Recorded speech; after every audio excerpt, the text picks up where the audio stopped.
Hey guys, tonight we're stepping back in time, way back, to a London that smells. Well, let's just say it smells like everything you'd rather not smell, all at once. Picture yourself trudging along a cobblestone street, your boots sinking slightly into a squishy, unidentifiable muck. The air hangs thick and heavy, a delightful cocktail of coal smoke, industrial waste, and the faint, sweet sickly scent of human desperation. Lamplight casts long, dancing shadows, making the grimy buildings loom like forgotten giants. Every breath you take is a gritty whisper of soot and something far worse, a constant reminder that this magnificent, sprawling city is also a giant, open sewer. You hear the distant clatter of hooves, the shouts of street vendors, and the incessant, hacking coughs that echo from every alleyway. You wrap your threadbare shawl tighter, pulling it up over your mouth, but you know it's useless. The air, the very essence of this place, is slowly but surely poisoning you. You probably won't survive this journey, even in your imagination. So, before you get comfortable, take a moment to like the video and subscribe, but only if you genuinely enjoy what I do here. And if you're listening, drop a comment with your location and local time. It's always fun to see how far these sleepy stories travel. Now, dim the lights, maybe turn on a fan for that soft background hum, and let's ease into tonight's journey together. You find yourself standing, rather precariously, in the heart of Victorian London, a city that, by the mid-19th century, was bursting at its seams with over 2 million souls. Imagine that, 2 million people crammed into an area not much larger than a modern medium-sized city, and almost none of the infrastructure we take for granted. This wasn't the London of neatly manicured parks and elegant tea parties, not for most people anyway. This was a place where life was, in a word, brutal. And much of that brutality stemmed directly from the sheer, overwhelming filth that permeated every crack and crevice of existence. You see, the concept of public sanitation, as we understand it today, was largely non-existent. Think about your own home, with its flushing toilets and clean running water. Now, mentally erase all of that. In Victorian London, especially in the poorer districts, human waste, animal waste, and industrial effluents often mingled freely in the streets. Open sewers, or privy middens, as they were charmingly called, overflowed into crowded alleyways, creating putrid rivers of disease. It wasn't uncommon to see literal mountains of refuse piled up in the street, festering under the watchful gaze of indifferent rats. A mainstream historical fact often cited is that the Great Stink of 1858, when the Thames became so overwhelmingly foul that Parliament was forced to act, was a direct consequence of this abysmal waste management. You can practically smell it from here, can't you? That's not just your imagination. It's the lingering phantom odor of history. Adding to this delightful concoction were the slaughterhouses, often operating right in the city center, their waste products adding to the general miasma. Imagine walking past one, the air thick with the smell of blood and offal, the ground slick with questionable fluids. It was a common sight, just another layer in the multi-sensory assault that was daily life. And then there were the countless horses, their droppings adding an estimated 1,000 tons of manure to the streets of London every single day. That's a lot of organic material to just sit there. You know, it's funny, we worry about stepping in a tiny bit of dog mess now, but back then, you'd be lucky if you weren't knee-deep in something far less charming. It wasn't just unhygienic, it was a fundamental part of the landscape. Historians still argue whether the sheer scale of the population boom or the lagging technological development was more responsible for the sanitation crisis. Was it simply too many people, too fast, or too slow a grasp of germ theory? Whatever the primary cause, the effect was undeniable. London was a colossal breeding ground for every ailment imaginable. The very air you breathed was a cocktail of pathogens. The water you drank, if you were lucky enough to get something resembling clean water, was often drawn from the same rivers that served as the city's open sewer. It's no wonder people were constantly sick. It was less about if you'd get sick and more about what kind of exotic illness you'd pick up next. A quirky tidbit. Some desperate folks even try to make a living by sifting through the pure, or dog feces, collected from the streets, as it was used in the tanning industry. A truly glamorous profession, wouldn't you agree?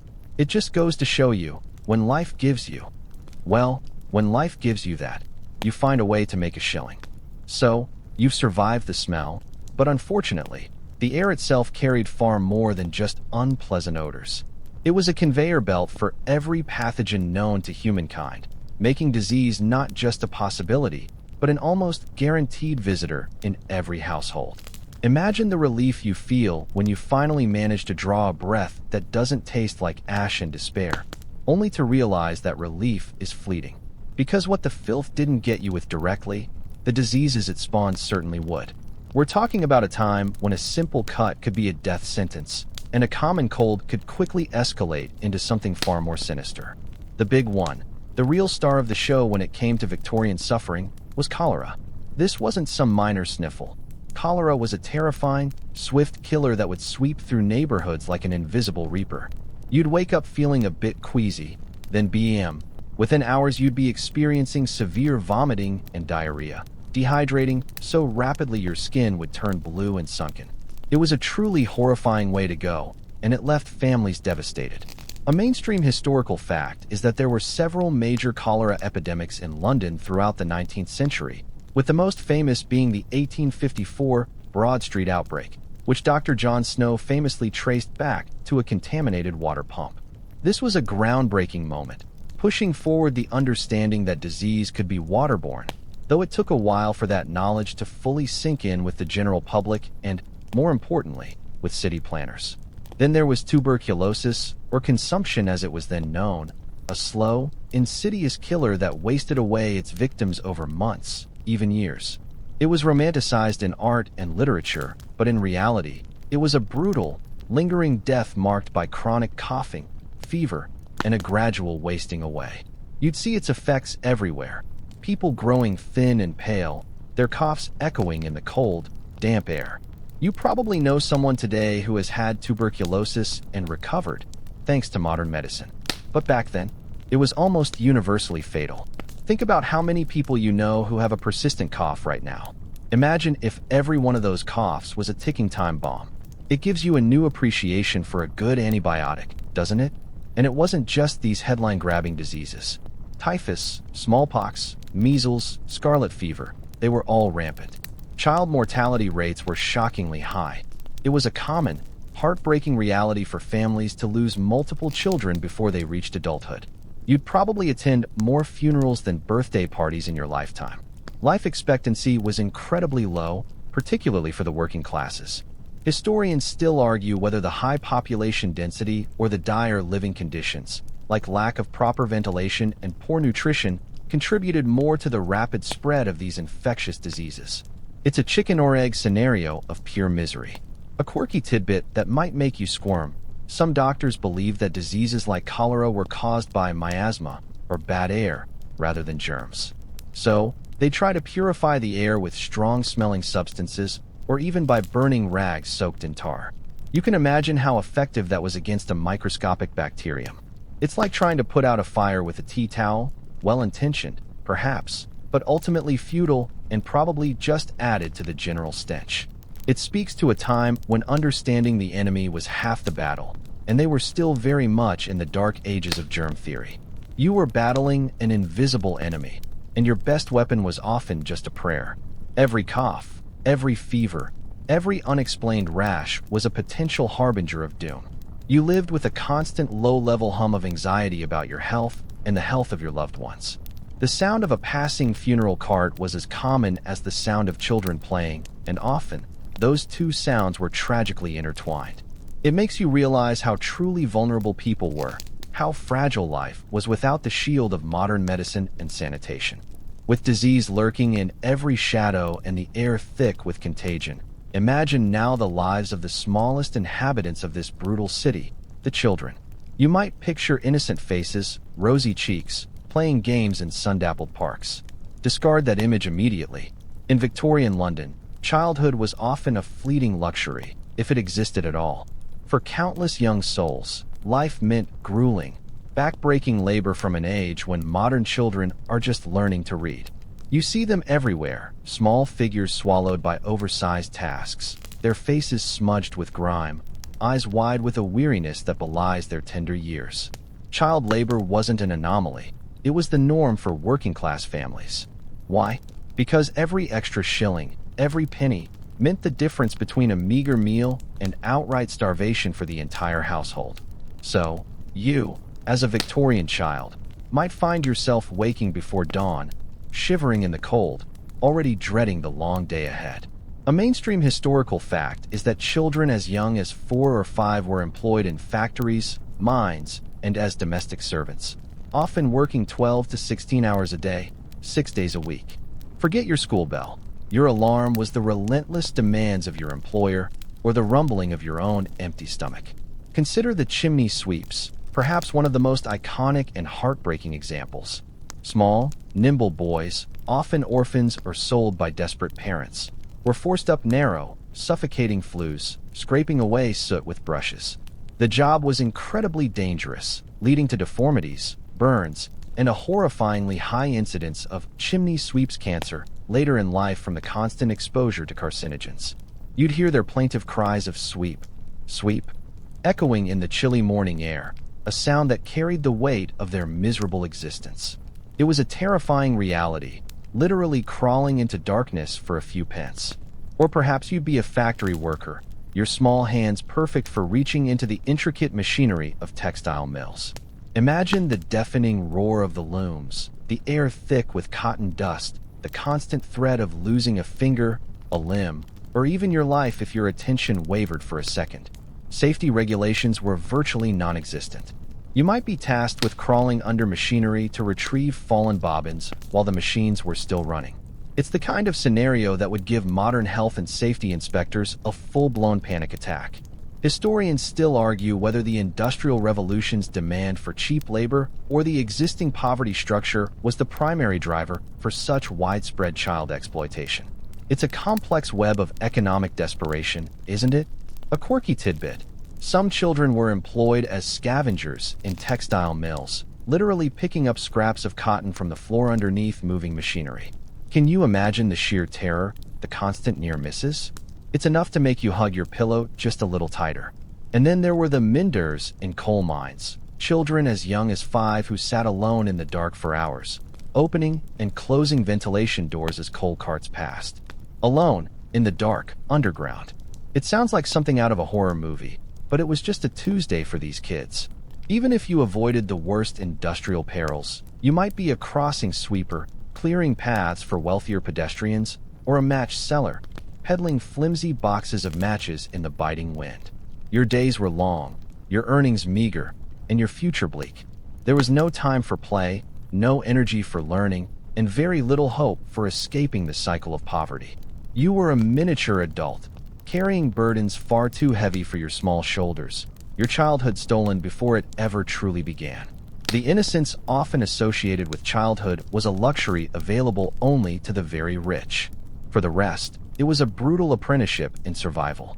Having seen the harsh reality of child labor, you might wonder what became of those who simply couldn't find work, or those who fell ill, or the elderly without family. For them, there was often only one dreaded destination: the workhouse. Forget any notions of a safety net or social welfare. These institutions were designed not to alleviate suffering, but to deter pauperism through a regime of deliberate hardship and humiliation.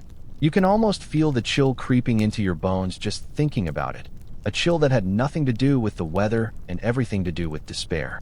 Stepping inside a Victorian workhouse was like entering a different dimension, one stripped of dignity and hope. A mainstream historical fact is that the Poor Law Amendment Act of 1834 established the workhouse system, aiming to make conditions so unpleasant that only the truly desperate would seek refuge there. And unpleasant they certainly were.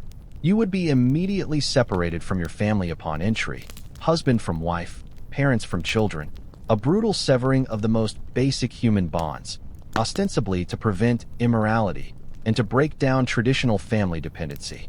Imagine that crushing loneliness, knowing your loved ones were just rooms away, yet utterly unreachable. Life inside was rigidly disciplined. You would be forced to perform monotonous, often pointless, labor. Men might break stones, pound bone into fertilizer, or pick oakum, unraveling old ropes into fibers, a task so tedious it could drive a person mad. Women might sew, clean, or wash laundry. The work was deliberately designed to be arduous and unfulfilling, a constant reminder of your perceived failure. You'd work from dawn until dusk, your body aching, your spirit slowly eroding. There was no escape, no reprieve, only the endless cycle of labor. It makes you realize how many steps we've taken forward in understanding human dignity, doesn't it? The food was meager and monotonous, often gruel or watery soup, just enough to keep you alive, but never enough to truly satisfy. You'd eat in silence, under the watchful eyes of stern wardens, every mouthful a testament to your lowly status. Hygiene was often appalling, leading to widespread disease within the workhouse walls, ironic given their supposed role in managing the poor. Quarters were cramped and unheated, particularly in winter. You'd sleep on a hard cot, perhaps sharing a room with dozens of strangers, the air thick with the smell of unwashed bodies and desperation. Historians still argue whether the primary intention behind the workhouse system was truly to deter destitution or simply to control the poor and provide a cheap labor source. Was it misguided benevolence or calculated cruelty? The debate continues, but for those trapped within its walls, the experience was undoubtedly one of unremitting misery. You can almost hear the sighs of resignation, the muffled sobs in the dead of night. A quirky tidbit that highlights the dehumanizing nature. Inmates were often forced to wear uniforms that marked them as paupers, further stripping them of their individuality and reinforcing their degradation. Imagine walking around in clothes that screamed, "I am a failure," to everyone who saw you. It's a chilling reminder of how society viewed its most vulnerable members. There were even instances where bodies of deceased workhouse inmates were sold for anatomical dissection, a final indignity even in death, highlighting the absolute bottom rung of society they occupied. It truly was a system designed to be a last, terrifying resort. You would endure almost anything on the outside to avoid ending up inside. So, you've seen the grim realities of disease and the soul-crushing despair of the workhouse. Now, let's talk about the constant shadow that loomed over every street, every home, especially in the poorer districts: crime. In Victorian London, poverty wasn't just a state of being, it was a potent catalyst, intertwining with crime in a vicious, self-perpetuating cycle. You couldn't walk far without sensing its presence, a nervous energy, a watchful gaze from a dark alleyway. Imagine walking through the dimly lit, labyrinthine streets of areas like Seven Dials or Whitechapel after dusk. The gas lamps, still a novelty in many parts of the city, cast more shadows than light. Every corner, every doorway, held the potential for danger. A mainstream historical fact is that the rapid urbanization and dire economic conditions of Victorian London led to an unprecedented rise in criminal activity, from petty theft to organized gangs. Without a robust social safety net, many saw crime as their only means of survival. You might be honest to a fault, but when your children are starving, moral lines tend to blur, don't they? The most common form of crime, by far, was petty theft. A loaf of bread, a discarded coat, a few shillings left unattended. Anything of value was fair game.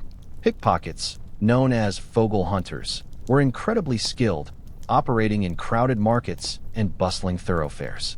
You'd feel a slight brush against your pocket, and then your meager earnings would be gone, vanished into the throngs of people. You learned quickly to keep your valuables, if you had any, hidden deep. But it wasn't just small-time thievery. Organized gangs, like the notorious 40 Elephants, an all-female gang specializing in shoplifting, terrorized wealthier districts, their operations often surprisingly sophisticated. Then there were the garrotters, muggers who would choke victims unconscious from behind before robbing them. The fear of being garroted became so widespread that people would wear special collars designed to prevent it. Can you imagine living with that kind of constant threat, needing special neckwear just to feel marginally safe on your own streets? It puts our modern anxieties about online privacy into perspective, doesn't it? Prostitution was also rampant, often a tragic consequence of extreme poverty for countless women. Many had no other option to earn a living, falling prey to exploitation and violence in a desperate bid to survive. Historians still argue whether the societal forces that pushed women into prostitution were more powerful than the individual choices made in dire circumstances. It's a grim reminder of the limited options available, particularly for women, in such a stratified society. A quirky tidbit. One of the most bizarre criminal enterprises was run by resurrectionists, or body snatchers. These individuals would exhume recently buried corpses and sell them to anatomy schools for dissection, often fetching a decent price. Imagine burying a loved one, only to worry that their body might be dug up and sold before the earth had even settled. It speaks to a profound disrespect for the dead that was rooted in economic desperation. It was a macabre business, but a profitable one for those willing to brave the moral and legal consequences. You'd have to be pretty hard up to consider that career path. The police force, the relatively new bobbies established by Sir Robert Peel, were slowly gaining ground, but they were vastly outnumbered by the sheer volume of criminal activity and the complexities of urban life. You wouldn't see a police officer on every corner, certainly not in the darkest alleys. Instead, you relied on your wits, your speed, and a healthy dose of paranoia to navigate the urban jungle. The thin blue line was very thin indeed, leaving most people to fend for themselves against the ever-present threat of crime, a direct consequence of a society that offered so little to so many. With crime rampant and desperation widespread, you might then imagine what happened when the long arm of the law finally caught up with someone. In Victorian London, justice was rarely about rehabilitation. It was about deterrence, often delivered with a brutal, swift, and public hand. You see the fear in people's eyes, not just of being caught, but of the terrifying consequences that awaited them. The judicial system was a harsh mistress, reflecting the era's belief in strict punishment to maintain order amidst social chaos. A mainstream historical fact is that public executions, though decreasing in frequency towards the latter half of the century, were still a grim spectacle, drawing large crowds who would gather to witness the ultimate penalty. Imagine the morbid curiosity, the tension in the air, as you stood among hundreds, even thousands, to watch a condemned individual meet their fate at Tyburn or Newgate. It was a macabre form of entertainment, designed to instill terror and submission in the populace. You'd see children there, too, learning a very stark lesson about the consequences of transgression. For lesser crimes, the punishments were still severe. Transportation to penal colonies, primarily Australia, was a common sentence for a wide range of offenses, from petty theft to more serious crimes. Imagine being ripped from your family, packed onto a crowded, disease-ridden ship, and sent to the other side of the world, never to return. It was a living death sentence, a complete erasure from your former life. You'd hear whispered stories of those who were sent away, tales that served as chilling warnings. Then there were the various forms of physical punishment. Flogging was common, especially in the military and for some civilian offenses. Prison conditions were appalling, designed more for punishment than reform. You might be sent to a place like Newgate Prison, a notorious institution where overcrowding, disease, and brutality were the norm. Prisoners often spent their days in solitary confinement or engaged in mind-numbing labor, like the tread wheel, a device where prisoners continuously walked on a large wheel, essentially powering nothing, for hours on end. It was designed to break the spirit as much as the body. Historians still argue whether the harshness of Victorian penal practices genuinely deterred crime or simply created a more desperate and hardened criminal class. It's a debate that touches on the very nature of human behavior under duress. A quirky tidbit: one particular form of public humiliation was the pillory, though it was largely phased out by the mid-19th century. Imagine being locked into a wooden frame with your head and hands exposed, then pelted with rotten vegetables, mud, or even stones by an angry mob. It sounds like something out of a medieval tale, but it was a very real punishment designed to inflict public shame and physical pain. You'd probably think twice about stealing that loaf of bread if you knew that kind of public spectacle awaited you. Even without direct physical punishment, the legal system was heavily biased against the poor. Access to legal representation was a luxury most couldn't afford. You were often tried quickly, sometimes with little understanding of the charges against you, and sentences could be disproportionately harsh for minor offenses committed out of desperation. A child stealing food could face a more severe sentence than you might imagine today. The concept of innocent until proven guilty felt like a distant dream for many. You were simply a cog in a massive, grinding machine, and if you broke, The machine would simply cast you aside, swiftly and mercilessly, often with the full gaze of a society determined to make an example of you. So, you've survived the public spectacle of justice, perhaps even dodged a rotten cabbage. But where do you lay your head in this brutal city? Forget sprawling suburban homes or even cozy apartments. For the vast majority of Victorian Londoners, especially the working classes, housing was a nightmare of overcrowding and unsanitary conditions. You can almost feel the walls closing in, the damp seeping into your bones, even now. Imagine living in a single room, perhaps with your entire family, parents, siblings, maybe even a lodger or two. This wasn't a temporary arrangement. This was your permanent home. A mainstream historical fact is that tenements, often hastily constructed or repurposed old houses, were divided into numerous small, cramped flats, with entire families living in one or two rooms. Sometimes, a room would even be sublet to multiple families or individuals, each taking shifts sleeping in the same bed. You'd share what little space there was with children, the elderly, and often, with infestations of fleas, lice, and rats that were as much a part of the household as the furniture. These dwellings lacked basic amenities. Running water was a luxury, usually limited to a shared pump in a courtyard, if you were lucky. More often, you fetched water from a communal standpipe, or worse, directly from the polluted Thames. There were no private toilets.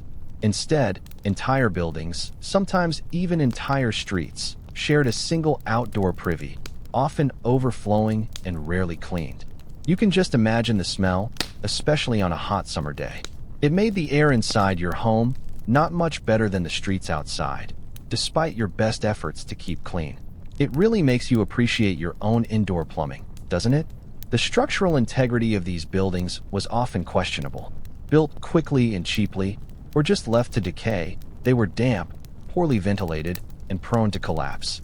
Walls were thin, offering no insulation against the biting cold of winter or the stifling heat of summer. Disease, as we've already discussed, spread like wildfire through these cramped quarters. If one person got sick, it was almost guaranteed everyone else in the household, and likely the entire building, would soon follow. Historians still argue whether the speculative building practices of landlords or the sheer demand from an exploding population was the primary driver for such deplorable housing conditions. It's a classic chicken and egg scenario of urban blight. A quirky tidbit that highlights the desperation for space. Some people even lived in penny sleeps or coffin houses. These were communal lodging houses where, for a penny, you could rent a space to sleep, sometimes literally leaning against a rope stretched across a room, known as a two-penny hangover, or in small, coffin-like boxes.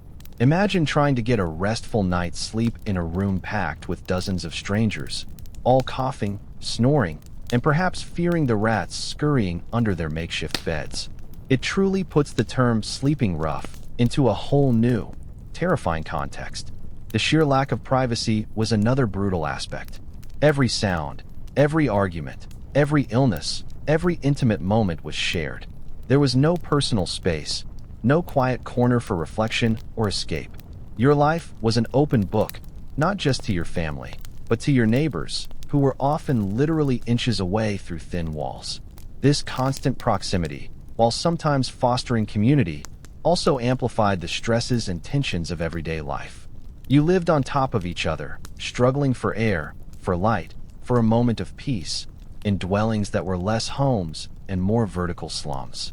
With overcrowded, unsanitary housing pressing in from all sides, and the threat of disease a constant companion, you now face another fundamental, often terrifying, challenge of Victorian London: the omnipresent gnawing fear of starvation and malnutrition. Forget the idea of 3 square meals a day. For many, any meal was a victory, and often, it wasn't enough. You feel the constant rumble in your stomach, a dull ache that never quite goes away, even on your luckiest days. The cost of food, even the most basic staples, was often prohibitive for the working poor. A mainstream historical fact is that wages for unskilled laborers were barely enough to cover rent, leaving precious little for sustenance. You might earn a few shillings a week, but after paying for a cramped room, you'd be left with pennies to feed an entire family. This often meant a diet consisting primarily of cheap, nutrient-poor foods, stale bread, perhaps some watery gruel, or the cheapest cuts of meat if you were exceptionally fortunate.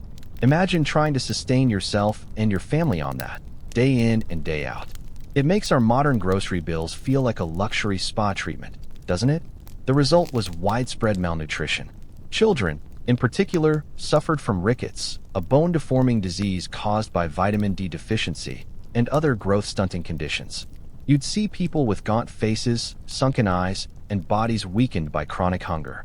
Their very appearance was a testament to the brutal struggle for survival. This wasn't just about feeling hungry. It was about your body slowly deteriorating, leaving you more susceptible to disease and less able to perform the demanding labor required to earn a living. It was a vicious cycle of poverty and poor health. Even when food was available, its quality was often dubious. Adulteration of food was a common practice. Flour might be bulked up with plaster of Paris or chalk, milk watered down or mixed with questionable substances, and tea leaves reused or dyed. A quirky tidbit: some unscrupulous vendors would even add lead or copper to sweets to give them brighter, more appealing colors, with devastating health consequences for those who consumed them. Imagine biting into a seemingly innocent sweet, unaware you were essentially poisoning yourself for the sake of a vibrant hue. It makes you wary of every bite, doesn't it? For those truly at the brink, there were soup kitchens, often run by charities, offering a lifeline of thin broth and stale bread.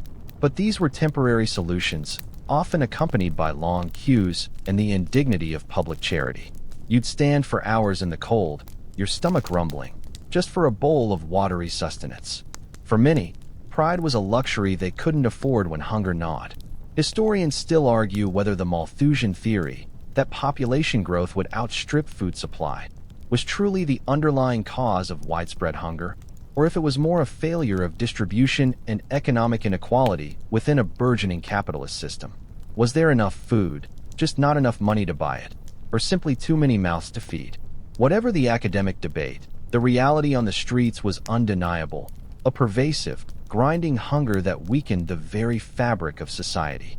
You carried that hunger with you, a constant, dull ache that served as a grim reminder of your precarious existence.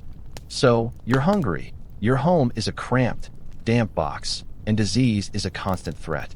What happens when you inevitably fall ill in this brutal landscape? You certainly don't call an ambulance or pop to the local GP. In Victorian London, medical care was primitive, often dangerous, and largely inaccessible for the vast majority. You'd face illness with a mix of dread, resignation, and a desperate hope that you'd somehow just get better. Imagine a doctor who, despite their best intentions, operated with a profound lack of understanding about germs. A mainstream historical fact is that germ theory wasn't widely accepted until the latter half of the century, meaning doctors often performed surgeries without washing their hands or sterilizing their instruments. You might enter a hospital, if you were fortunate enough to get a bed in one of the few available, and find yourself in a ward where infections spread freely from patient to patient. It was often a place where you went to die, rather than to heal, with operations having a terrifyingly high mortality rate. The irony is, sometimes, staying home and relying on folk remedies was almost safer than the cutting edge of Victorian medicine. Anesthesia, while slowly gaining traction, wasn't always readily available or perfectly administered. Imagine undergoing a painful procedure, perhaps an amputation, with only a swig of brandy or a rag soaked in chloroform that may or may not work. You'd probably bite down on something hard, or simply scream, as the surgeon worked swiftly, often racing against the clock of your agony. It truly was a brutal experience, a testament to the sheer fortitude or desperation of the patients. For the poor, access to any medical professional was a luxury. You might rely on local apothecaries, who dispensed concoctions and remedies, many of which were ineffective or even harmful. Or you might turn to quacks and charlatans, hawking miracle cures from street corners, preying on the desperate hopes of the sick.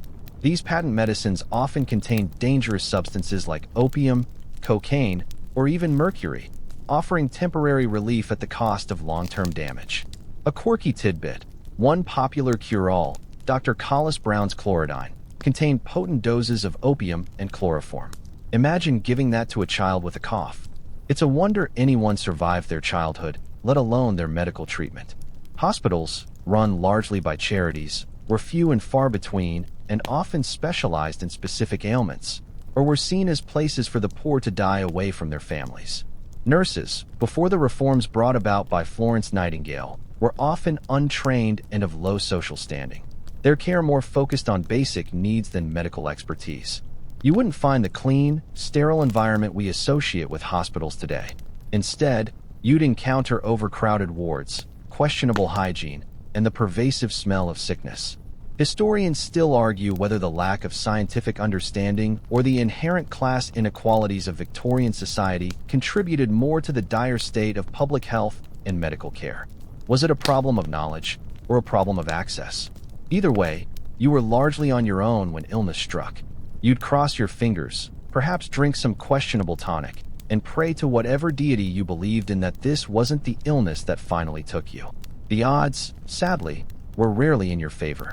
So, you've realized that falling ill in Victorian London was a perilous gamble, and medical attention a luxury or a danger.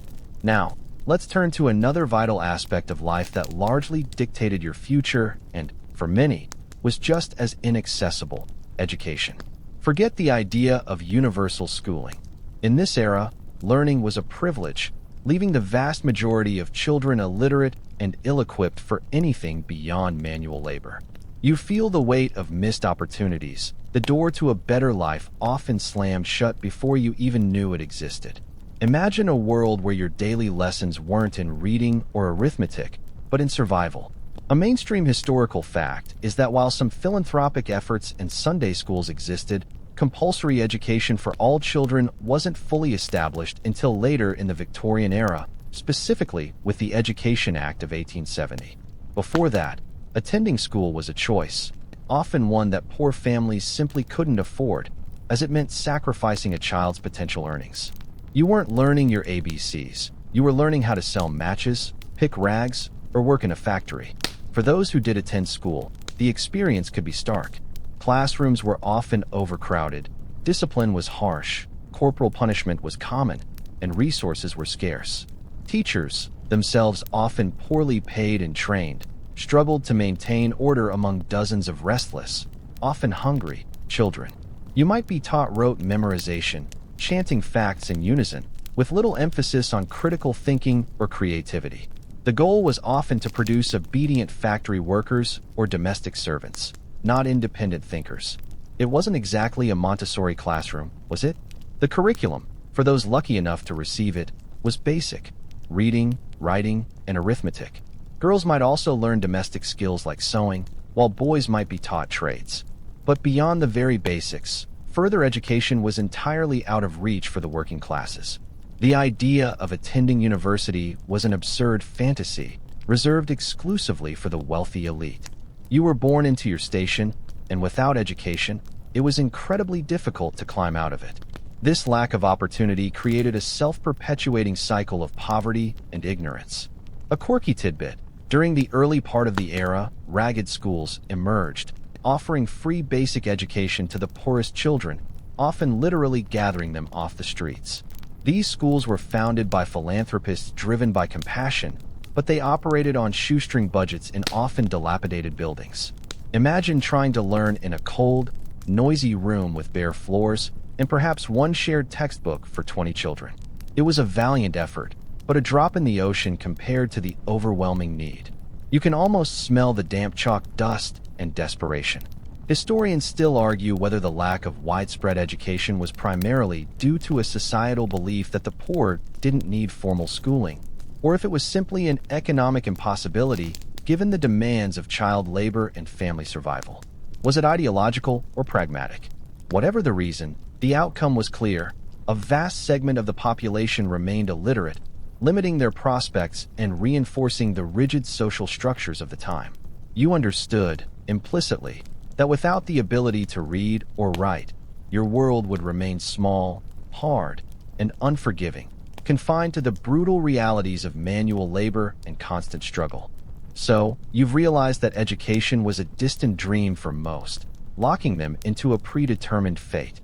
This leads us seamlessly to perhaps the most defining characteristic of Victorian London's brutal reality: the rigid, almost unyielding nature of social class and its unmovable divides. Forget any modern notions of social mobility. In this era, the class you were born into largely dictated every single aspect of your life, from the air you breathed to the food you ate, offering little to no hope for upward movement. You feel the invisible chains of your birthright, pulling you down, keeping you in your place. Imagine a society structured like a multi-tiered cake, with the richest, most powerful at the very top, and the vast, struggling masses crammed into the lowest, most precarious layers. A mainstream historical fact is that Victorian society was broadly divided into three main classes: the upper class, aristocracy and wealthy industrialists; the middle class, professionals, merchants, skilled tradesmen; and the working class, laborers, factory workers, domestic servants, and the desperately poor. And the lines between these tiers were not just drawn, they were etched in stone. If you were born into the working class, your life was almost certainly destined for manual labor, long hours, and meager pay. Your children, as we've seen, would likely follow the same path. There was no concept of a side hustle leading to riches, no lottery ticket to financial freedom. You lived in overcrowded slums, your health was constantly at risk, and your opportunities were virtually non-existent. You were born into the dirt, and chances were, you'd die in it, too. It's a stark contrast to our current belief in pulling yourself up by your bootstraps, isn't it? The middle class, striving and respectable, lived lives of relative comfort, often in terraced houses, and prided themselves on their morality and hard work. They might employ a domestic servant or two, a constant reminder of the class below them. And then there were the upper classes, living in opulent mansions, enjoying lives of leisure, power, and vast wealth, often inherited. They were the ones who truly dictated the rules of society, largely insulated from the squalor and suffering that defined the lives of the majority.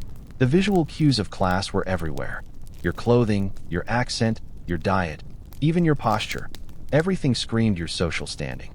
You could spot a wealthy gentleman from a mile away by his well-tailored suit and confident stride, just as you could instantly identify a factory worker by their worn clothes and weary gait. Historians still argue whether this rigid class structure was a natural evolution of industrial capitalism or a deliberate design to maintain power and control by the elite. Was it simply how things turned out, or was it actively enforced? For those living it, the impact was undeniably crushing.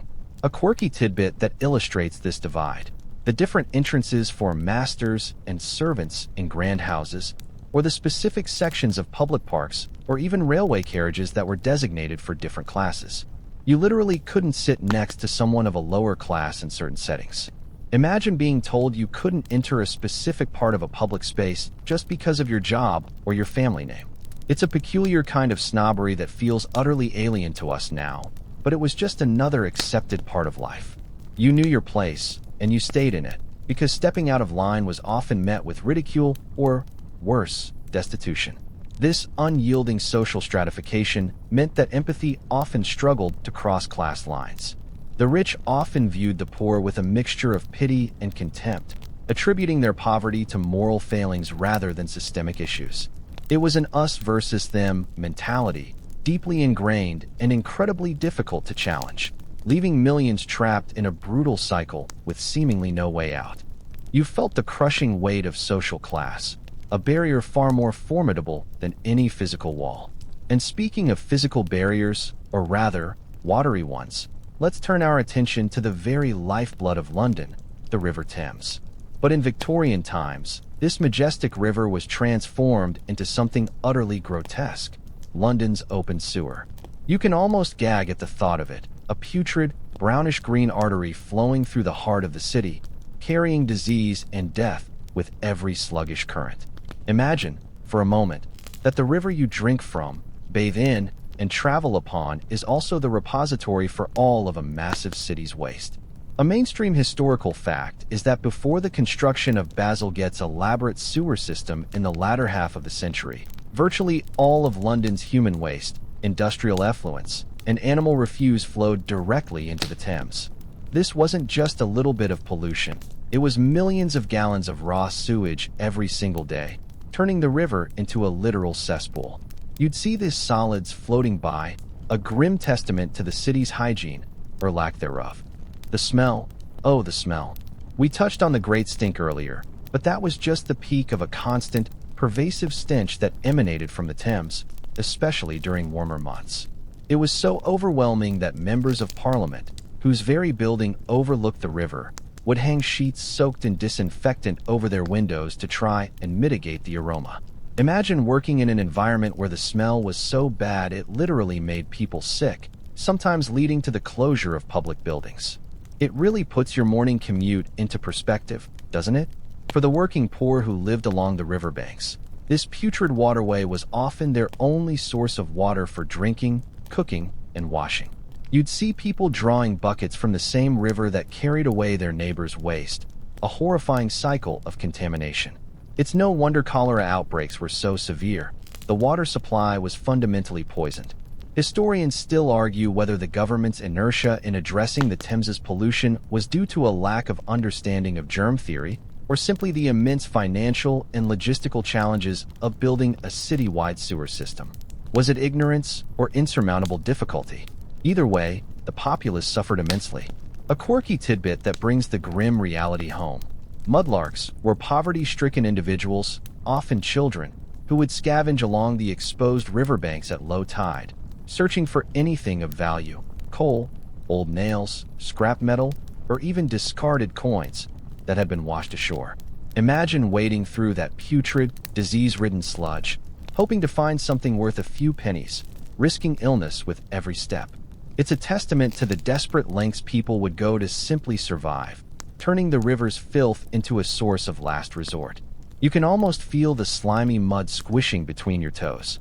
The Thames, once a vibrant commercial artery, became a symbol of London's dark underbelly. Its polluted waters touched everyone, directly or indirectly, spreading disease and casting a pall over the entire city. It was a constant, visible reminder of the city's unsanitary state, a flowing river of consequences that relentlessly pushed Londoners deeper into their brutal reality. You knew, every time you caught a glimpse of its murky depths, that life was a precarious balance on the edge of its noxious tide. So, the Thames was less a river and more a moving cesspit, and you were constantly battling hunger and the ever-present threat of disease. Now, let's immerse ourselves in the relentless grind that consumed the waking hours of most Victorian Londoners: exploitative industrial work. Forget your air-conditioned offices and ergonomic chairs. This was labor that broke bodies and spirits, all for a pittance. You feel the dull ache in your muscles, the constant ringing in your ears, the suffocating heat of the factory floor. Imagine stepping into a textile mill or a sprawling factory, a dark, cacophonous cavern filled with the clatter and roar of machinery. A mainstream historical fact is that the Industrial Revolution, while bringing immense wealth to some, created incredibly harsh and dangerous working conditions for the vast majority. You'd work incredibly long hours, often 12 to 16 hours a day, 6 days a week, with minimal breaks and no concept of overtime pay or weekends. Your life revolved entirely around the factory whistle, a shrill sound that signaled the start of another endless, grueling shift. Safety was, to put it mildly, an afterthought. Exposed gears, unguarded belts, and steam-powered presses were common, leading to a horrifying number of accidents. Fingers, hands, even limbs were routinely crushed or severed. You'd see workers with missing digits, scarred faces, or limping gaits, grim reminders of the dangers inherent in their daily toil. There were no safety guards, no emergency stops, and certainly no workers' compensation. If you were injured, you were simply replaced, your misfortune a mere inconvenience to the factory owner. It's a chilling thought, isn't it? How dispensable a human life was considered in the pursuit of profit. The work itself was often mind-numbingly monotonous. You might perform the same repetitive task for hours on end, your body locked into a rhythm dictated by the machines. The air would be thick with dust, coal dust in mines, cotton dust in mills, leading to respiratory diseases like black lung and bisonosis, slowly choking the life out of workers over years. The noise was deafening, making communication difficult and adding to the overall stress. Historians still argue whether the factory system's efficiency gains justified the human cost in terms of physical and psychological well-being. Was progress worth such widespread suffering? A quirky tidbit that exemplifies the arbitrary nature of factory rules. Workers could be fined for trivial offenses like being a few minutes late, whistling on the job, or even having a dirty workstation. These fines, deducted from already meager wages, kept workers in a constant state of financial precariousness, unable to save or escape the cycle. Imagine being punished for a tiny infraction when you're already toiling away for barely enough to survive. It's a cruel game, isn't it? The concept of workers' rights was almost non-existent. Attempts to form unions were met with fierce resistance from employers and often brutally suppressed by the authorities. You had no collective voice, no bargaining power. It was every person for themselves, against a system designed to extract the maximum labor for the minimum cost. This exploitation wasn't just physical. It was an assault on human dignity, trapping millions in a cycle of relentless work and perpetual poverty, with almost no hope of escape. You felt the relentless grind of industrial work, leaving you exhausted and perhaps injured. So, what did a Victorian Londoner do for leisure? Forget lavish holidays or even a quiet evening at home. For the vast majority, moments of respite were fleeting, often grim, and certainly shadowed by the constant pressures of poverty and social control. You find yourself searching for small pockets of joy, even as the brutal reality of life presses in from all sides. Imagine finishing a 14-hour shift, your body aching, your mind dulled by monotony. Your idea of fun might be simply to find a quiet corner in a crowded pub, often the only warm and relatively clean place to gather.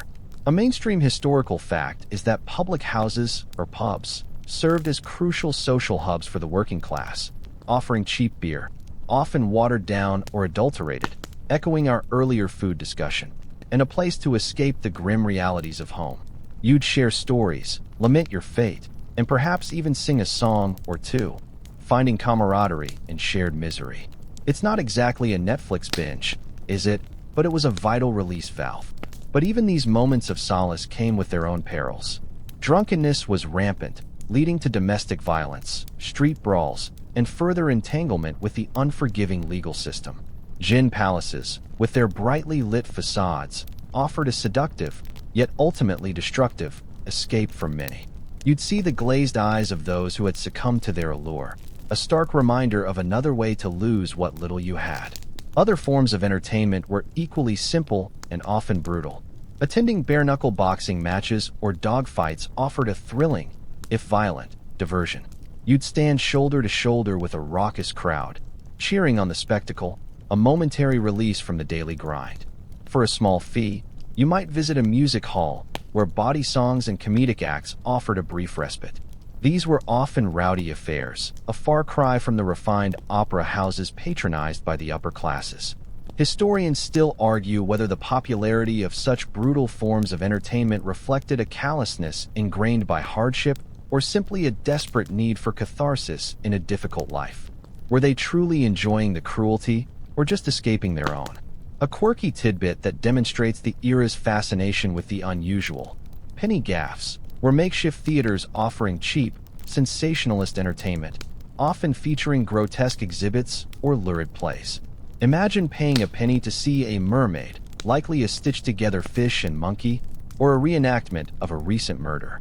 It was lowbrow, often ethically questionable, but it provided a cheap thrill and a momentary distraction from the gnawing anxieties of everyday life. You'd probably leave feeling a mix of amusement and a slight sense of being cheated, but at least for a moment, you weren't thinking about your empty stomach. Public parks, slowly being developed, offered a glimpse of greenery and fresh air, but even these were often segregated by class, or too far for the poorest to reach. For children, play was often improvised in the dangerous streets, using whatever scraps they could find. There were no organized sports leagues or playgrounds, just makeshift games amidst the muck and grime. Your moments of leisure were hard-won, rarely truly relaxing, and always overshadowed by the relentless demands of survival. Even in your brief moments of escape, the brutal reality of Victorian life was always lurking, ready to pull you back into its suffocating embrace. Workhouses, and found fleeting moments of grim leisure. As we reach the end of our journey through Victorian London, one overarching, brutal truth becomes undeniably clear. There was no safety net, only struggle. Forget modern welfare systems, unemployment benefits, or social security. In this era, you were entirely, terrifyingly, on your own. Imagine living in a society where a single unforeseen event could plunge you and your entire family into immediate, inescapable destitution. A mainstream historical fact is that without any form of state-sponsored social welfare, illness, injury, job loss, or the death of a primary earner almost inevitably led to extreme poverty.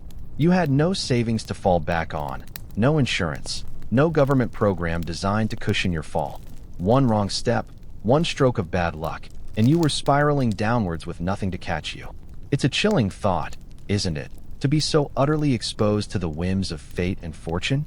The only recourse for the truly desperate was private charity or the dreaded workhouse we explored earlier.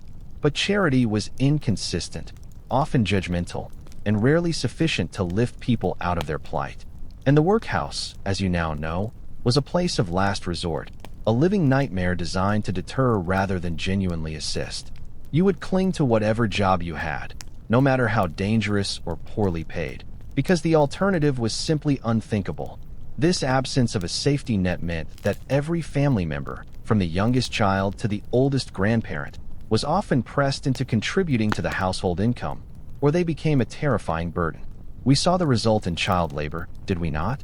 It wasn't because parents were cruel. It was because every pair of hands, no matter how small, was essential for survival. There was no concept of retirement. You worked until you literally couldn't anymore, often dying in harness. Historians still argue whether the lack of a comprehensive safety net was a deliberate choice by the ruling classes to maintain a cheap labor force, or a reflection of the prevailing economic philosophy of laissez-faire capitalism, which advocated for minimal government intervention in the lives of individuals. Was it malice or misguided ideology? Whatever the answer, the impact on the individual was devastating. You were left to sink or swim, and for many, the currents of Victorian life were simply too strong. A quirky tidbit that underscores this self-reliance. Friendly societies, or benefit clubs, emerged, where working-class individuals would pay small weekly sums into a communal pot. This money would then be used to provide basic sickness benefits, funeral costs, or support for widows. It was a grassroots attempt by the poor to create their own, albeit fragile, safety net, a testament to their incredible resilience and community spirit in the face of overwhelming adversity. Imagine pooling your meager earnings with your neighbors, knowing that if you fell ill, they'd be there to help, because no one else would. This pervasive insecurity, this constant fear of destitution, shaped every decision, every interaction, and every waking moment for millions. It meant that life was a perpetual, exhausting struggle for survival, a never-ending battle against forces far larger than any individual. There was no cushion, no soft landing, just the hard, unforgiving ground of Victorian London, ready to swallow you whole if you faltered.